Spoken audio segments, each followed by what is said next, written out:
প্রিয় দেশবাসী, প্রিয় বিশ্ববাসী, বিশ্বের প্রত্যেক বাংলাদেশি আজ কান খুলে শুনে রাখো।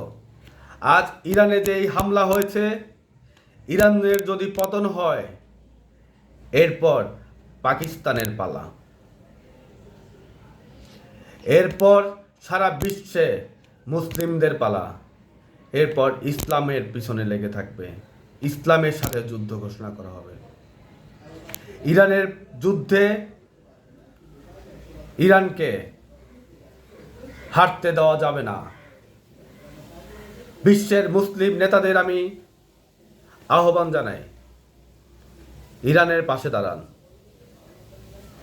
মুসলিম সম্প্রদায়কে আমি আহ্বান জানাই ইরানের পাশে দাঁড়ানোর জন্য। ইরানের বিপর্যয় মানে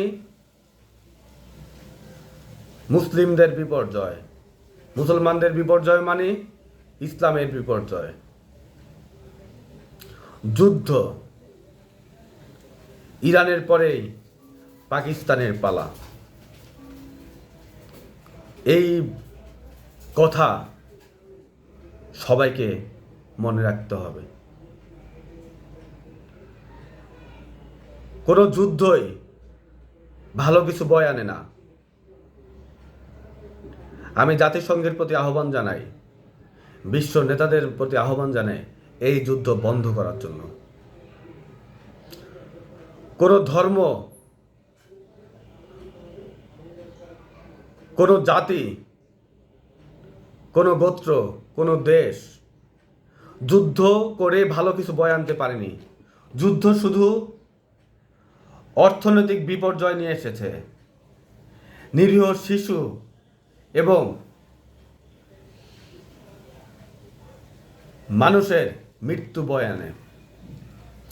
কোনো দেশের উন্নতি হয়নি, কিন্তু যুদ্ধ করে অনেক দেশ আজ নিঃস্ব হয়ে গেছে, অর্থনৈতিকভাবে পঙ্গুত্ব বরণ করেছে। আমি আহ্বান জানাই মুসলিম নেতাদের প্রতি ইরানের পাশে দাঁড়ানোর জন্য,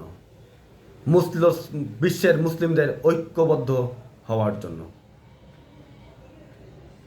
কারণ আমরা সব সময় শান্তির পক্ষে কথা বলি, শান্তির বাণী ঘোষণা দেই। শান্তি ইসলামের সঠিক মন্ত্র। আসসালামু আলাইকুম।